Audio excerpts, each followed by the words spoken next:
I'm going to introduce our speaker for today's program. We have Evelyn Cook. She is a registered nurse and has a national board certification in infection control. She currently serves as the Associate Director of SPICE, which is the statewide program for infection control and epidemiology. All right, Evelyn, you can take it away.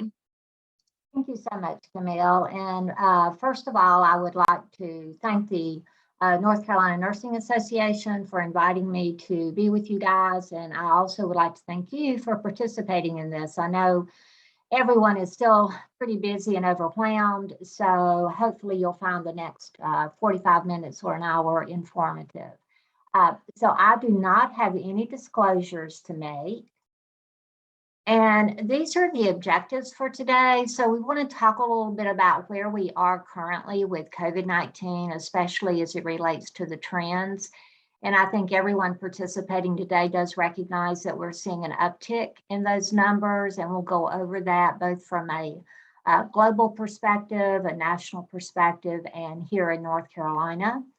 And then I thought it might be interesting to go over some lessons that have been learned from previous emerging pathogens, where there were actually workshops to review those pandemics and outbreaks and try to identify some lessons that would help us moving forward in the future.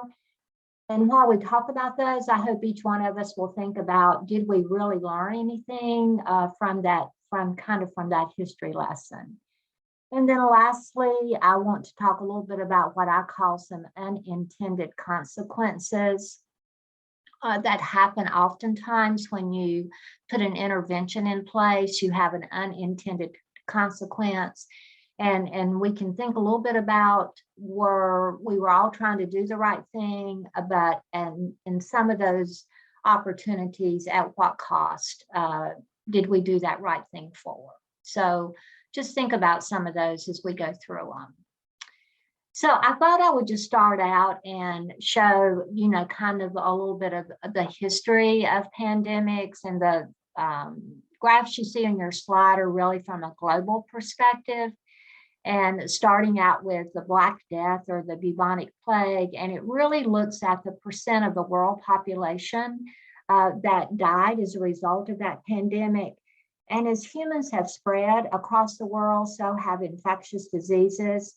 And even in this modern era, we continue to have outbreaks almost constantly, although thank goodness, a lot of those never reached the peak that COVID-19 reached. And it's really hard to calculate and forecast the true impact that COVID-19 has had because we're still seeing some, increase in numbers, and the outbreak is really still ongoing, and researchers are still trying to learn a lot more about this form of the coronavirus.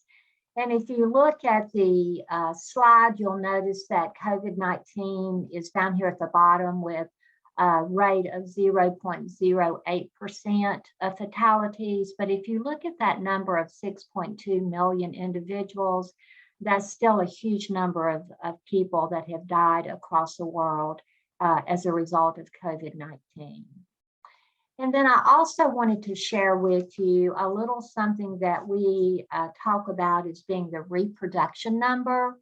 And this is what scientists use as a basic measure to track the infectiousness of a disease. It's also called the RO or the R naught. So oftentimes you may read a peer-reviewed article in a journal, and they'll talk about the RO or the R naught.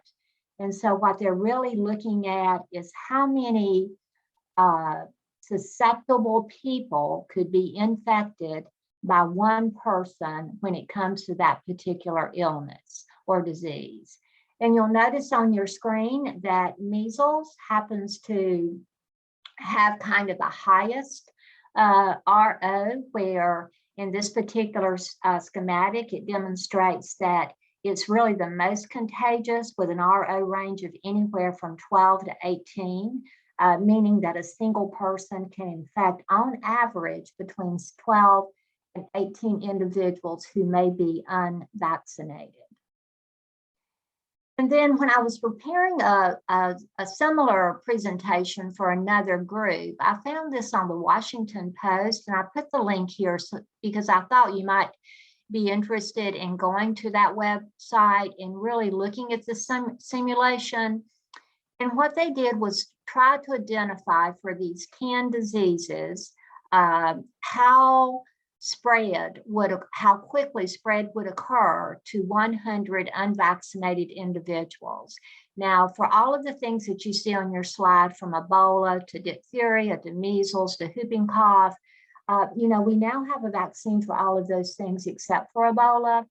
And you can see that it does spread slower, but it kills more than any of the other diseases. So in this simulation, they looked at if one person was infected with Ebola, for instance, how long did it take for them to infect 100 individuals? And for Ebola, that took 74 days, but look at the fatality rate. It was almost 70%. But again, if we go over and take a look at measles, that has only took 22 days. So one person within 22 days could infect 100 unvaccinated individuals. And measles also had a high death rate of 26. So this is just a really good simulation of showing how quickly those contagious diseases can spread and the impact that they have. So I think we have all heard the term now very often of herd immunity. And a colleague of mine has noted that humans are not cattle, so we really shouldn't be calling it herd immunity. A more appropriate term might be community immunity, which sometimes kind of gets all jumbled up in your mouth. But really, the important thing that we need to remember is that it's a form of indirect protection that applies only to infectious diseases that are contagious. So in our hospital setting, we don't think about central line associated bloodstream infections or catheter associated urinary tract infections. We don't use the term community immunity in those settings. So it really only applies to those infectious diseases that are contagious. And it occurs when a sufficient percentage of the population has become immune to an infection. And that immunity can either be acquired as a result of actually having the infection or having been vaccinated through it for that infection. And you can see the little graphic where no one is immunized and the disease spreads quickly through the population. Some of the population gets immunized, and so we still have some spread, but it spreads through some of the population. But then if we have most of the population getting immunized, the spread of the contagious disease is pretty much contained.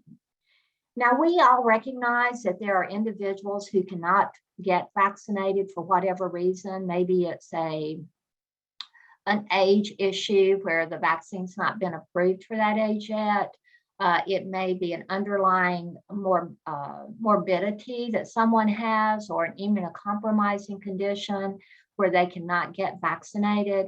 So there are individuals who cannot get vaccinated, and that herd immunity or community immunity is so important, because even those individuals who cannot get vaccinated are then protected if we have a high percentage of the population vaccinated. Now, unfortunately, we do have a little bit of a problem now, and beginning to have more of a problem with what we call the free rider. And those are individuals who lack immunity because they have chosen not to become vaccinated. And they kind of take a hitchhike or a free ride off the immunity created by those who are immune. Now, this wouldn't be too bad if those numbers weren't beginning to creep up, but if those numbers continue to rise in the population, then we're going to begin to see outbreaks of preventable diseases becoming much more common and much more severe, because we're going to lose our community immunity. So these free riders, we would prefer that they go ahead and just get vaccinated and join the population at large. So now we're going to move on and just talk about where we are with the epidemiology or the trends in COVID-19. And this is from Wikipedia, and it shows the Outbreak World Map. And this data is from April the 15th of 2022. And you can see that, we just have the World Health Organization reports confirmed cases of greater than 500 million throughout the world.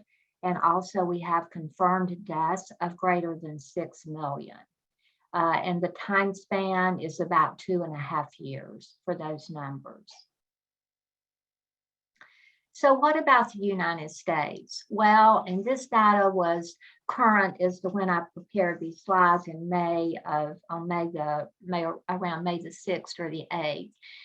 And just in the very short time frame, the numbers have already increased somewhat. But the CDC reports that we have just under 82 million cases in the United States, and that now we have, unfortunately, we've reached that milestone of 1 million deaths as well.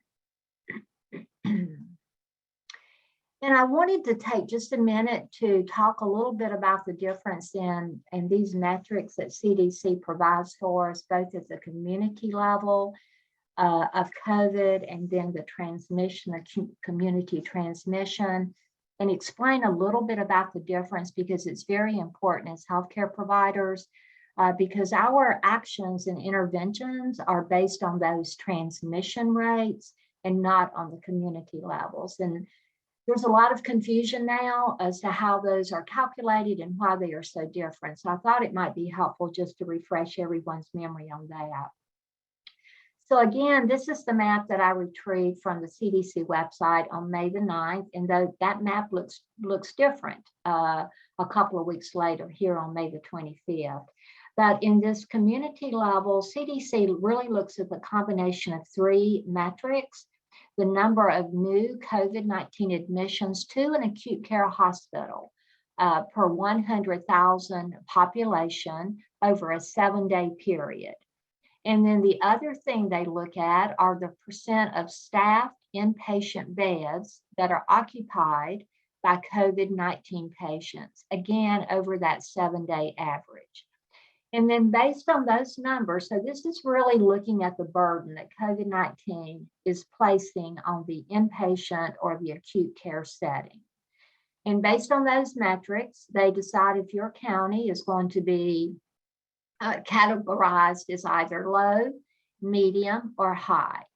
And they also kind of rank it. If you have fewer than 200 new COVID cases, then you can fall in that low category.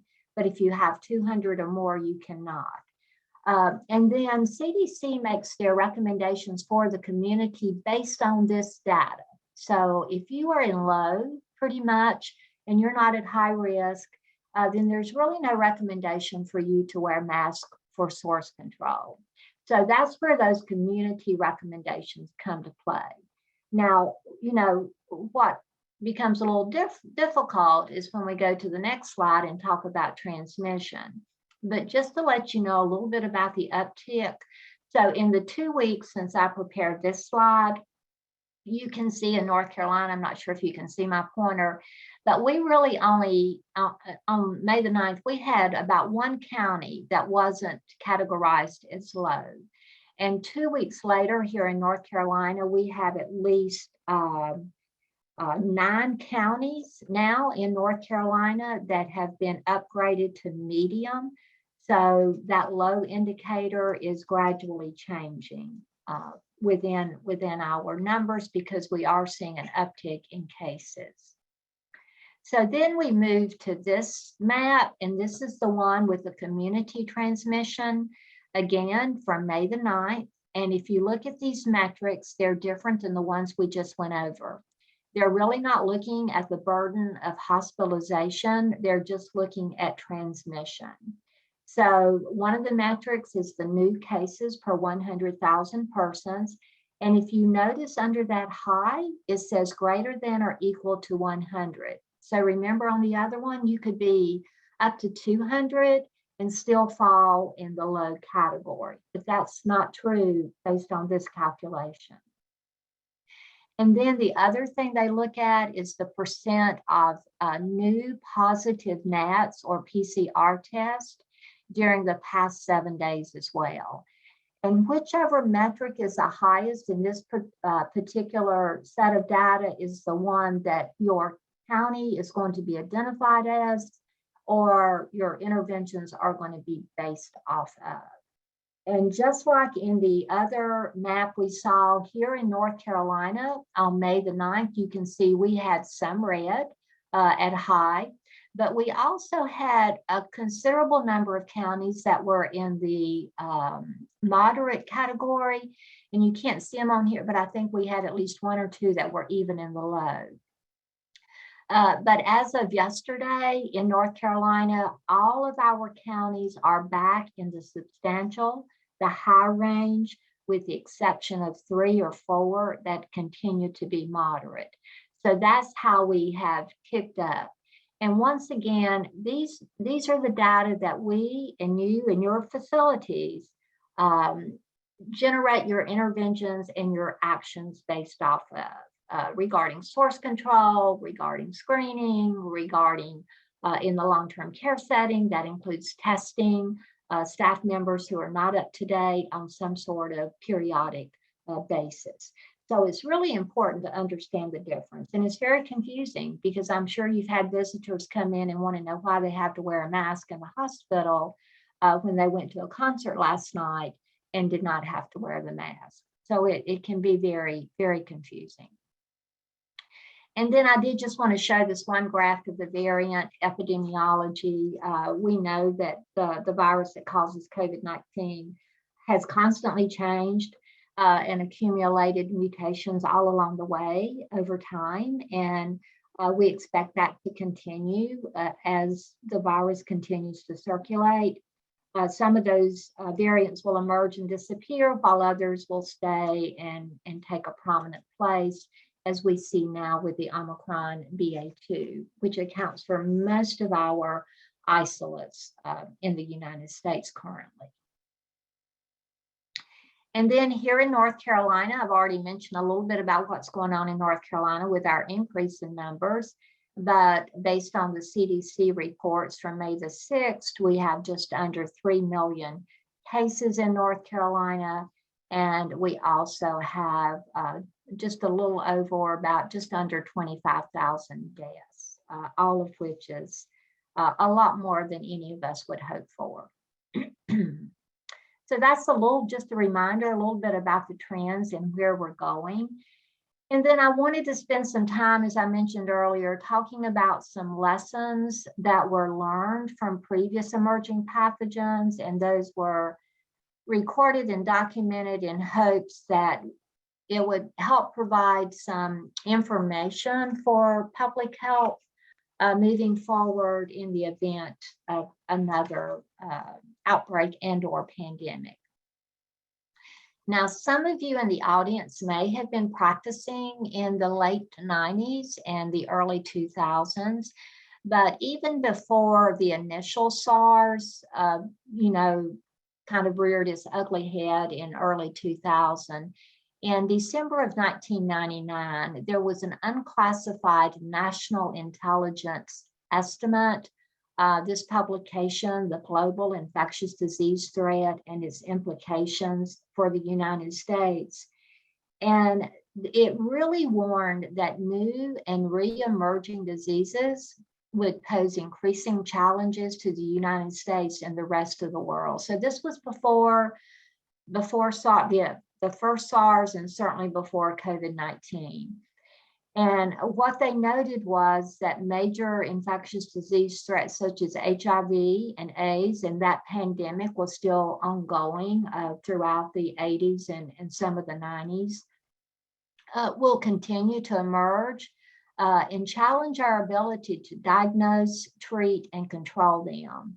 And as we've seen in this pandemic, it's really going to continue to create issues with embargoes and boycotts and some of the supply chain issues that we saw during the pandemic, and also create a lot of friction between countries related to that trade and lack of trade.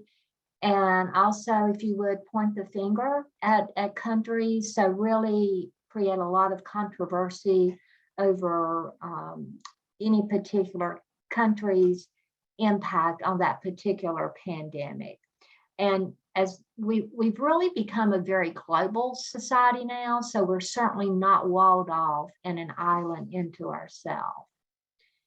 And then, as I mentioned, the emergence of a novel human coronavirus in late 2002 really alarmed populations across the globe. And all of us are thinking, you know, this was written in 2002, but that's what's been going on now for us for the last 2.5 years. It elicited a massive public health response and gave rise to a multinational research network, lots of news media, wreaked political havoc in China, and struck a blow to the tourism and travel industries of several countries. And this is exactly what we saw happen in 2020. And by the time this coronavirus, which they labeled as SCOV, or the Sars coronavirus, it actually kind of just went away. It receded from human host in July of 2003, but even before that happened, nearly 10% of more than the 8,000 individuals had died. So it had a major impact, but we really don't understand exactly why it just went away, but it did.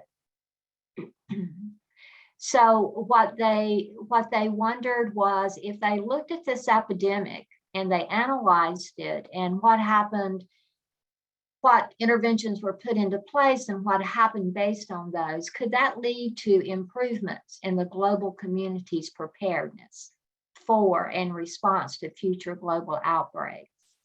So in order to do that, in order to analyze that epidemic from 2000, early 2000, the Institute of Medicine, which is now called the Academy of Medicine, formed this workforce, or had this workshop. It was a 2-day workshop, and they titled it Learning from SARS, Preparing for the Next Disease Outbreak.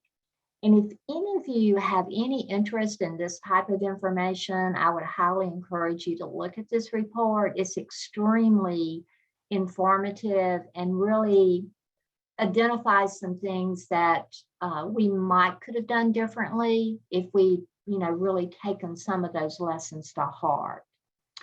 And that workshop was held on September the 30th and October the 1st of 2003. And they actually changed the name of the workshop to the Forum on Microbial Threats, because in their preface, they did note that this report was really their opinions of the workshop group and not the formal Institute of Medicine committee. But these are just a couple of the bullet points from this report, that the global response to that epidemic, it really did demonstrate that they had some strengths and weaknesses in national and international capacities to address those challenges. Also, it illustrated the considerable economic and political and psychological effects that something like this unanticipated epidemic could have, especially because we are a highly connected and interdependent world.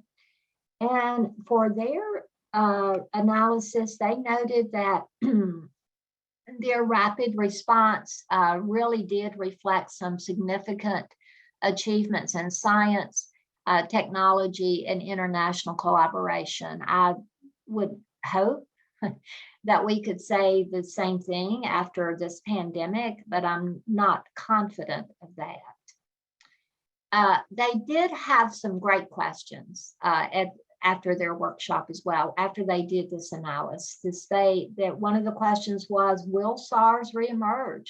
And each one of us can answer all of these questions now, I believe, right? Will SARS reemerge with greater virulence? We know the answer to that one. Can we contain a more widely disseminated epidemic? Remember, this one just kind of went away. There were 8,000 individuals versus the numbers that we have today. So, what would have happened, for instance, if it had not kind of disseminated like that? Will we have preventive or therapeutic countermeasures? There was no vaccine developed for this particular initial SARS. Can the necessary global cooperation and resources for containment be sustained?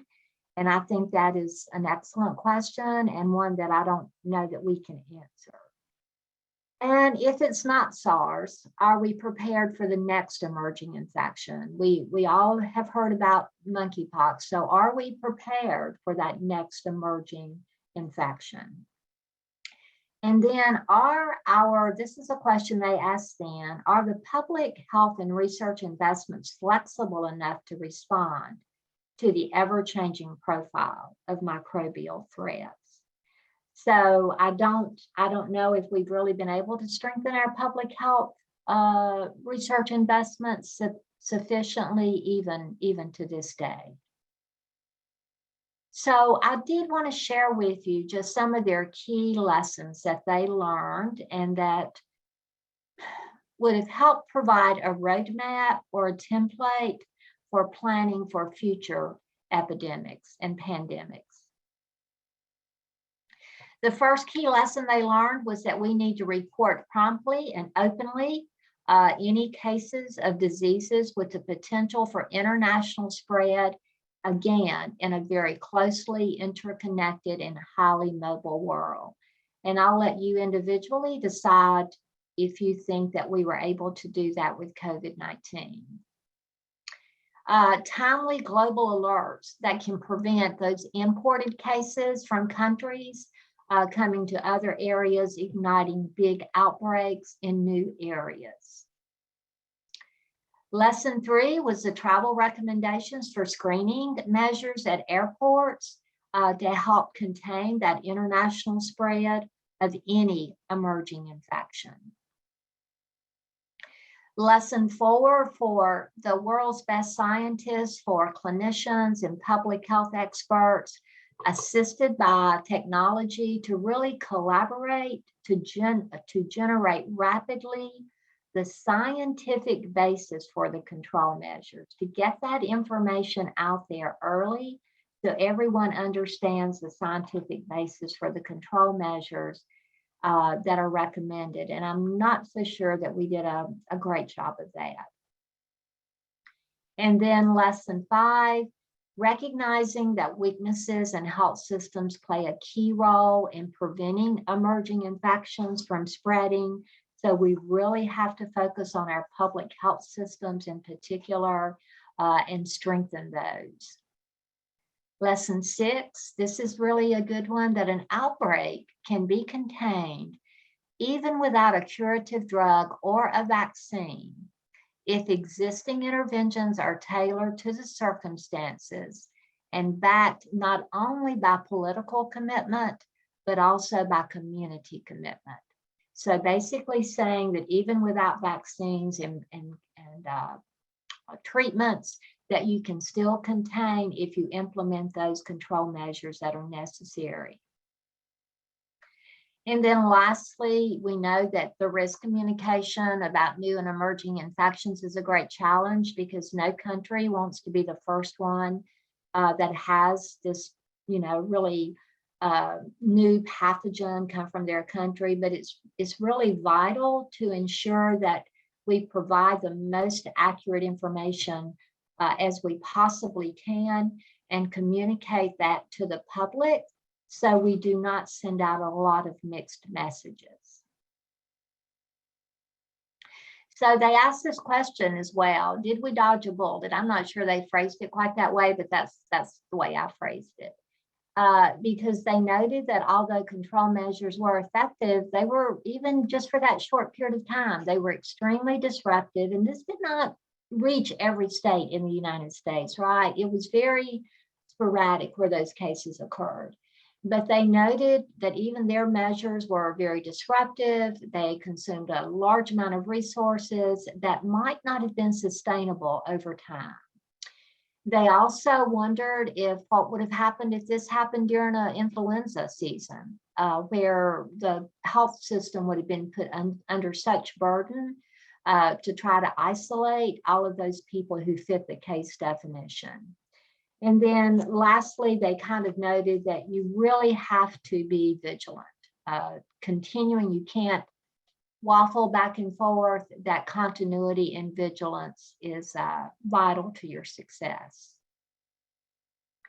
And then this was a quote from the publication that I think is very telling. Knowing is not enough. We must apply, we must do it. And willing is not enough. We can't just will it. We actually have to practice it, and we must do it. And you can see the number there for the Sars related to deaths. So now we're going to move on, and we're going to talk about some of the unintended consequences. And, you know, to just kind of get started with this, I wanted to demonstrate from this article the unintended consequences of COVID-19 mitigation measures matter, where they note that those are changes brought by an intervention other than those it aims to achieve. So as we talk about the things over the next few slides, I think we'd all agree that no one from CDC, no one from the World Health Organization, no one from any professional society would have wanted those unintended consequences to happen. Their motives and their goals were to reduce transmission and contain the pandemic. But these unintended consequences can be far-reaching and just as important as the ones that were intended. They can affect all groups of the population, including service providers, communities, very vulnerable people, as well as all sectors of society, health, education, environment, economy, and law. And we saw all of that during the pandemic. And I think it's also really important to remember that depending on the stakeholders' perspective, and we know this as nurses, that everyone has their own perception.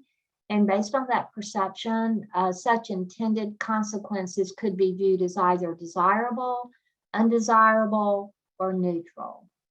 And then the George Mason University Law School, really wrote a paper on the unintended health consequences of lockdowns that I'm going to share some information from in just a minute.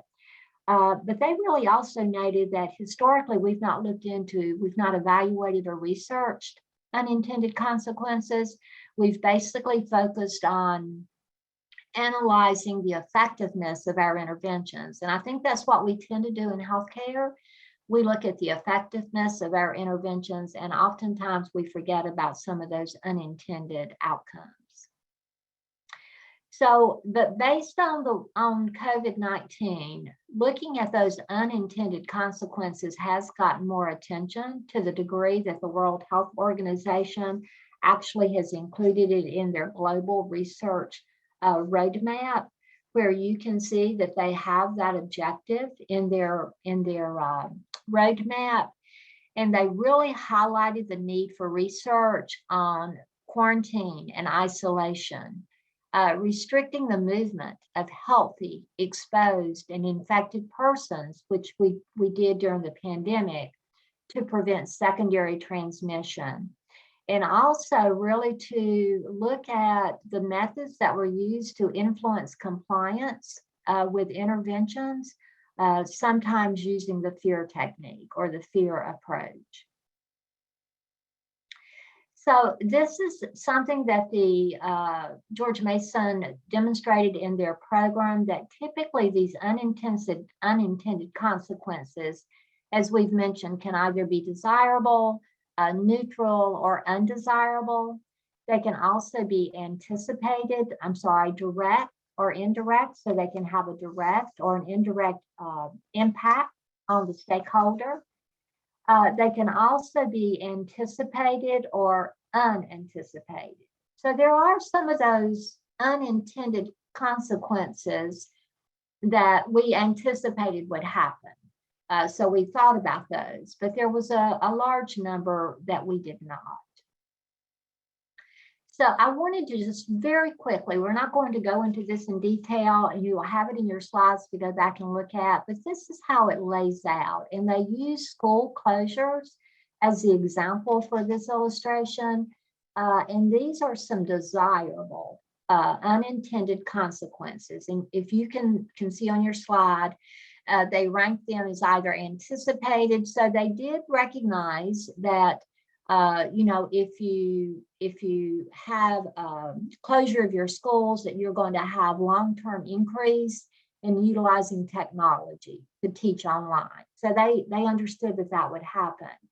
And it had an indirect and a direct outcome. Also unanticipated. One of the better unanticipated things was that parents would know their children's personalities and feelings better than before, and they could help them with learning and understanding that material at home. So that was some of the kind of the desirable unintended consequences. And then we had those that were kind of neutral, looking at anticipated. They did anticipate that there might be more help needed from extended family, babysitters, and grandparents.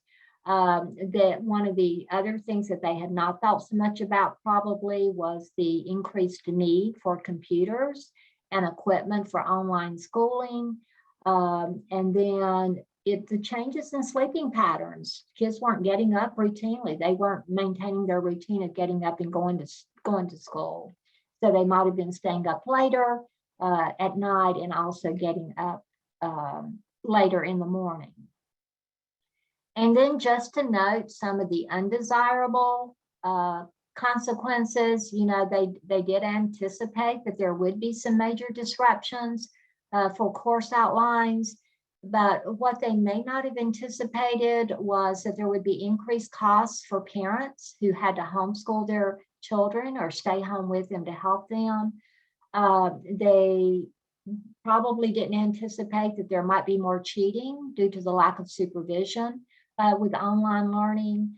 So there were a lot of issues that they looked at just this one activity of school closures. And if we did that with every other mitigation strategy, I think we would walk away with a wealth of information.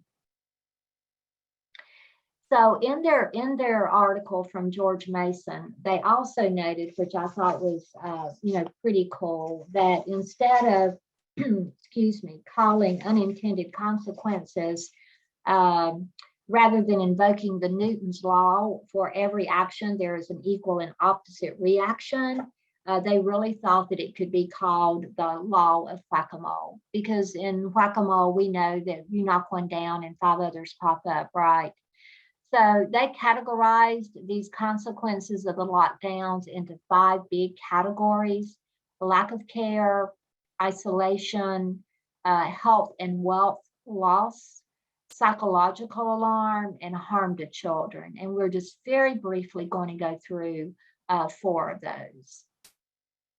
So for lack of care, CDC recognized early on that the disruption to preventive health care is a major unintended consequence resulting from the strain COVID-19 placed on our healthcare systems.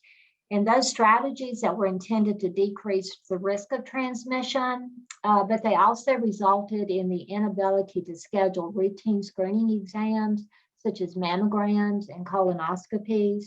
And one study in Science predicted that we can expect to see 10,000 additional deaths from breast and colorectal cancers in the next decade due to those cancellation of routine screening. And as we know, the U.S. Surgeon General early on put out that notice to avoid any non-essential adult elective surgery. We know that there have been supply chain issues and disruptions where people with chronic medical conditions have not been able to receive their medications. In April of 2020, we saw a 42% decline in ED visits. And unfortunately, a lot of those were in populations with underlying medical conditions. Childhood vaccinations are down 42 to 73%. Remember, we talked about community immunity. And 11% of the population says that they or a family member's condition worsened because they had to skip some sort of routine screening and or routine examination. So isolation would be a talk in and of itself. We know the damage that has been done to the elderly population, whether they reside in a congregate care setting or even those individuals that are home and their family and loved ones and friends could not come to visit them. There's been increases in domestic violence and alcohol consumption. One study demonstrated a 1.8 increase in intimate partner violence over a 2-month period of time. Excuse me. Depression, decline in mental and physical status has been reported. And we know that throughout the years, previous pandemics have been associated with increased rates of suicide. The US reported those with the Spanish flu. Hong Kong observed those with the first SARS in 2002 and 3. And then in Africa, they also observed that during the Ebola outbreak. So we know that isolation and that lockdown really was disastrous to our mental health community. And the longer it lasts, those effects will increase with time. And I think maybe one of our mistakes early on was the way we framed our framing of the message, where we called it social isolation versus physical distance, or social distancing versus physical distancing. That framing may not have been helpful. Psychological harm, we've already talked about that under the isolation category as well. And this is some data they published from the 2002 SARS outbreak, where they noted that just under 30% experiencing lockdown during the outbreak had post-traumatic stress, and 31% suffered from depression. Healthcare workers, you're some of that group, and we all know what the last couple of years have been like for us. But after the original SARS, that they noted that there was an increased abuse of alcohol up to 3 years after quarantine. And then the harm to children, just breaks all of our hearts. The American Academy of Pediatrics noted that some students will suffer from prolonged limited access to critical school-based mental health services. And interestingly enough, in the United States, 20% of reports of abuse and neglect to child protective services are made by educational personnel.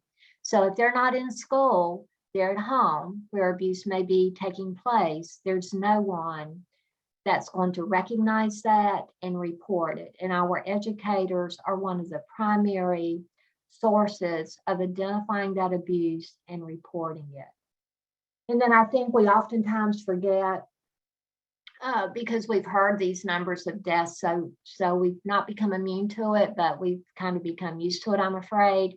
And what we forget is that for each one of those adults that may have died, they may have been a care provider for a child, either a parent, a sibling, or a grandparent. So it has, even more of an impact.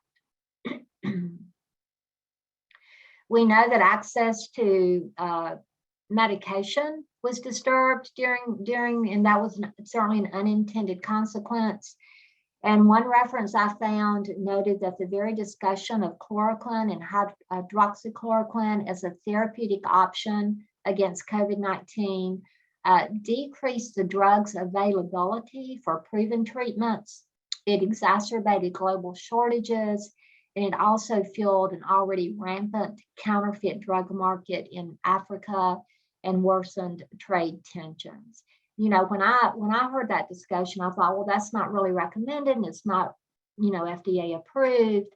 But I never really thought about all those other trickle down effects that something like that could have. We also know that food insecurity, housing instability, the World Food Program estimates that 265 million people worldwide could face hunger and starvation.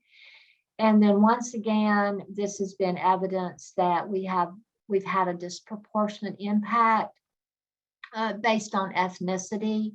Early in the pandemic, when a lot of people, anyone who could, was working remotely to decrease their risk of infection. The Hispanic and the Latino adults, about just under 65% of those had at least one adult who could not work remotely and had to go out and perform a job that may place them at risk, versus 46% of non-Hispanic whites. And then in healthcare, you may or may not have seen this data from NHSN. We saw increases in our healthcare associated infections, which again was not, certainly it was an unintended consequence of COVID. We saw increases in our central line associated bloodstream infections, our catheter associated urinary tract infections, ventilator associated events, and then our adverse events. And you can see those numbers there. I think we as nurses all would agree that sometimes we can get a one-track focus.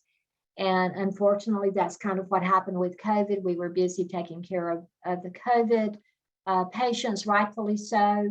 And some of our other routine processes may not have been as pristine as they normally would have been.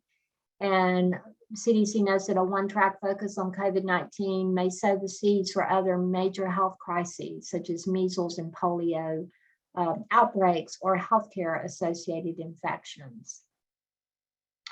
Very quickly, other unintended consequences, the mitigation measures may have increased stigma and discrimination against specific ethnic communities.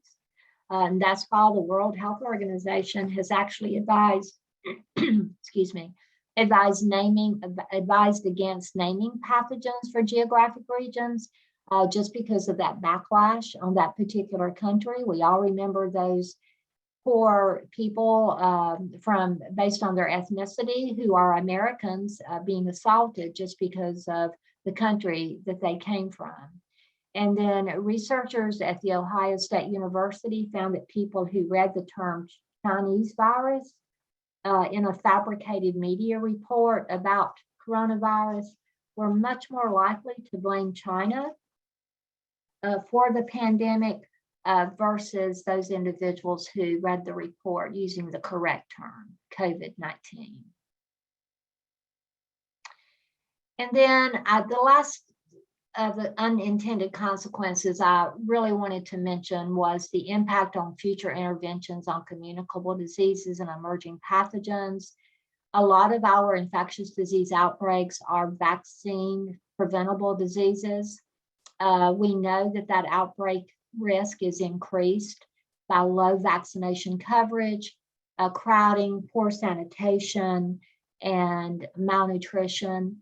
And we also recognize that a strong healthcare worker or workforce who's immunized can go a long way at helping interrupt transmission and intervene in those outbreaks. I really feel very passionately about this. So I wanted to share this information with you. As of February the 1st, 2022, 42 bills have been signed into law regarding the extent to which employees can be required to receive the COVID-19 vaccine.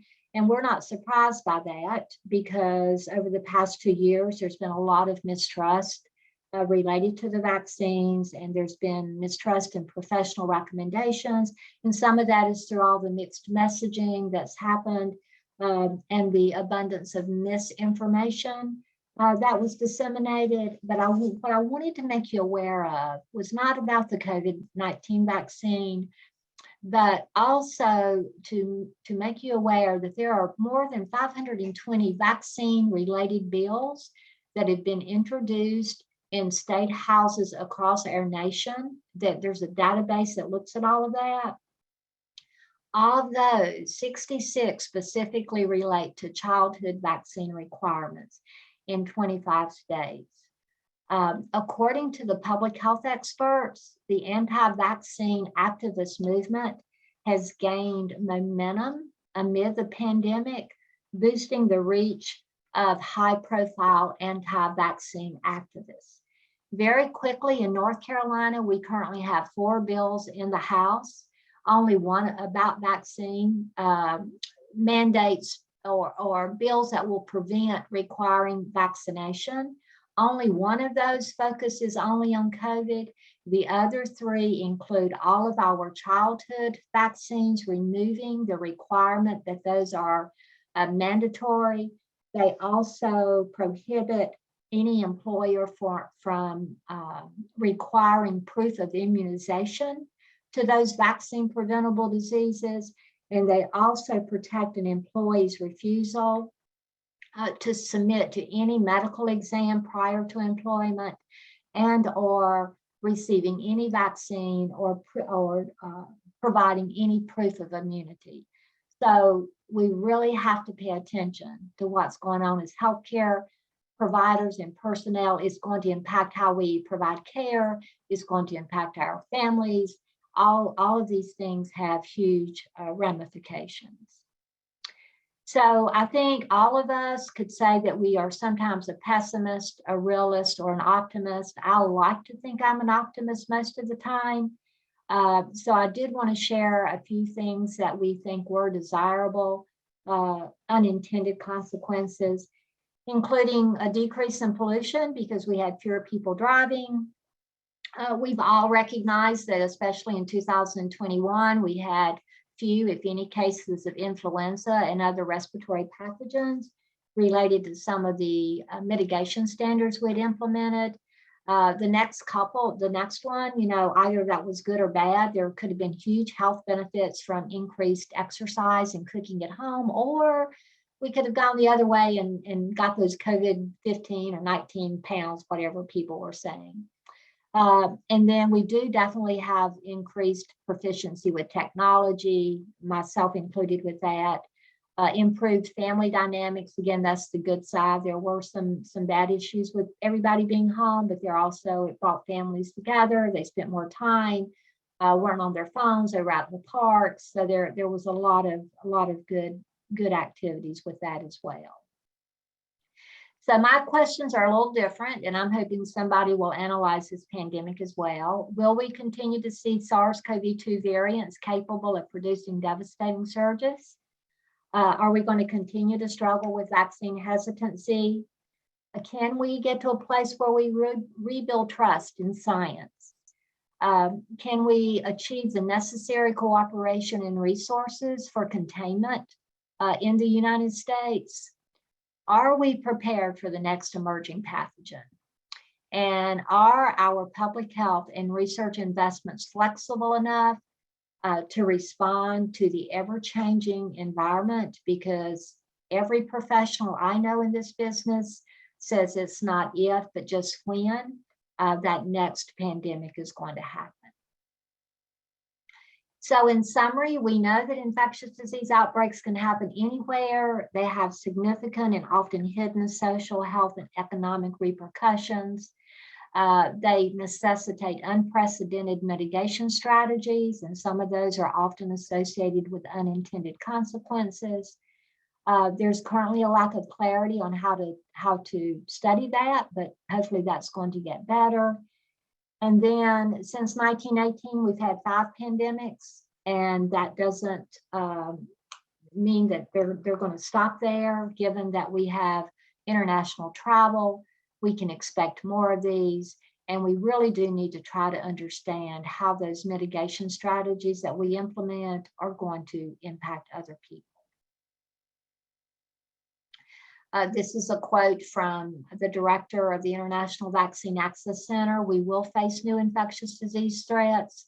We must control these diseases for which we already have safe and effective vaccines, so we are better prepared to deal with the emerging ones that we do not have a vaccine for. So I wanted to add some resources for you from Project Firstline videos that are excellent. Project Firstline has so many excellent educational materials on a lot of different topics related to infection prevention, and I would really encourage you to explore some of those resources. And that contact information is on the NCNA website, as well as the spice.unc.edu website. And so now, Camille, I'm going to stop sharing my screen. And I'm just going to ask you, we have, I think, maybe about 4 or 5 minutes left, and I'll be, or maybe 3. So I'll, if there's any questions or anything else I need to address, I'll be happy to try and do so. Yeah, so if you all have any questions at this time, definitely send those in either through the chat or the Q&A box. One question that did come in is asking if you all will receive a copy of the slides. And we could do that if Evelyn, if you give us the permission to do that, we can share those slides with everybody. Absolutely, I'm more than happy to do that. Great, yep, so we will, when we send out the email following this webinar with the CE evaluation, we'll include a copy of the slides as well. I do see a question that came in, so we should have time to address this. Rhonda Decker says, do you have suggestions for talking to people who don't have faith in the vaccine? So, you know, that's a great question, and I wish I had the silver bullet answer for that one. But we have collected information from the very beginning about those individuals who, you know, wanted the vaccine as soon as it was available. There was a larger group who wanted more information, safety information, wanted to, you know, wait and see how it was going to work when the first few people took it. And then there were some that just weren't sure. And then there was this group of individuals who said from the get-go they were not going to take it. And we have seen improvements in all of those other categories, the individuals who are waiting for safety data, et cetera. Those numbers of people who took it have increased. The one group of individuals that has not wavered throughout this entire pandemic are those who said from the get-go they would not take it. So if they really are just determined that they are not going to take it, I don't think there's really anything more we can do to try to alter that opinion. I think the thing we have to really try to stay firm with is to, first of all, to respect their right to that decision. And secondly, just to try to whittle away at it a little bit and talk about some of these other vaccine issues that are arising with trying to remove the requirement for those vaccines as well. And what a measles outbreak, we had a measles outbreak in California, what a measles outbreak could do to our children. So I wish I had a better answer, but those are just my thoughts about it. Thank you, Evelyn. And I think we have time just for this one last question I want to address. Let me get back to it. Okay, it's from Deborah. It says, how can we continue to gather reliable data when people are testing at home and not reporting their positive cases to anyone? That's great. And we do recognize that that's an issue. So those numbers that I showed you, as all of you know, are very conservative and not accurate, because there is a huge amount of home testing going on. So we don't know what the numbers are. They're higher than what we're reporting. We know that. So, you know, we don't have those accurate numbers. You're absolutely right. We just don't. And there's no, you know, there's no way we can get those. You know, people can voluntarily call their health department if they test positive. And then you think about the contact tracing as well that goes along with that. So unfortunately, it's a little bit out of control right now. So I would like to thank all of you guys. Oh, that's a great mention about the wastewater surveillance. Thank you, Rhonda. that is a really big topic now, and it's very important information because it does help identify, especially during tourism. We get a lot of people from different areas, and that whole wastewater surveillance for COVID-19 can help identify variant strains early on, and really is a good public health surveillance methodology. So thank you, Rhonda, for bringing that up. I didn't mention that at all. So. And thank you. I appreciate Camille and Kathy. I appreciate you guys inviting me so much. And if anyone in the audience has any other questions, please reach out and they'll send those questions to me.